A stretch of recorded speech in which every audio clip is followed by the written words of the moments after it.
Londonu, un šis atkal ir mans mārketinga izgājiens. Tas ir manas zināšanas, kuras es nododu visiem latviešiem latviešu valodā. Klausieties mani uzmanīgi, mīļie latvieši. Es vēlos vadīt jūsu valsti, tas ir Latviju, nevis vadīt tā kā līdz šim to vadīt pilnīgi savādākā, pilnīgi loģiskā un sakarīgā veidā. Man nevajag nekādu daudz, man viņas jau ir pietiekoši, ja?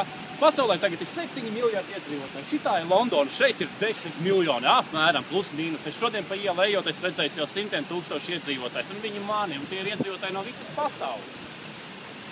Lai es vadītu šo valsti, man pat nevajag atrasties Latvijā, man pietiek ar datoru, un telefonu, un internetu. Viss, ko es iesaku jums, latvieši. Padomājiet, kas jums tur notiek Latvijā. Ko jūs tur dariet? Ko jūs esiet darījuši? Tagad ir jauna ēra, paklausieties zinātniekos, ko viņi saka. Mums tagad ir jaunākās tehnoloģijas vienkārši vienā vietā, vienā datorā. Mums ir internets, dotajā brīdī ir 4. ātrākais internets pasaulē. Ko jums visiem vajag? Vienkārši jums vajag savu internetu un datoru, vai pat vienkārši iPhone un telefonu, vai jebkādu citu ierīci, kur jūs redzēt visu pasauli. Un jums vajag zināt savu cenu, paskatieties uz mani, es esmu audzis Rīgā, dzīvojis pa visu Latviju un dzīvojis pa visu pasauli. Es esmu parasts čalis. Vienīgais, kas man ir vairāk nekā jums, mana dzīvība un mans smadzeņu potenciāls ir apdrošināšanas kantorī par 7 miljardiem funtu. Ja ar mani kaut kas notiks, visa Latvija saņems naudu. Naudu es novēlēju visai Latvijai. Padomājiet, kas jums tur notiek. Rīgā nav neviena oligarha. Pasaulē 200 oligarhi, kuriem ir miljardi.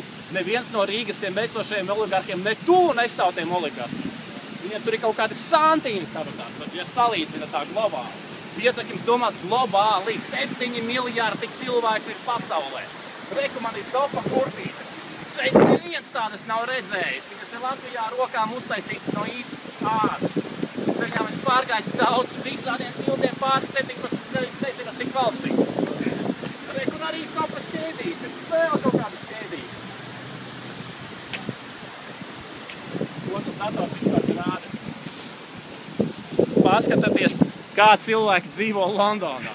Tur ir no visām pasaules valstīm cilvēki. Cik tagad ir valstu? 194 oficiāli. Bet kādreiz, kad es mācījos 9. klasē, bija 250. Kur tās valstis ir pazudušas? Arī Latvija var pazust. Labāk, lai viņa nepazūd.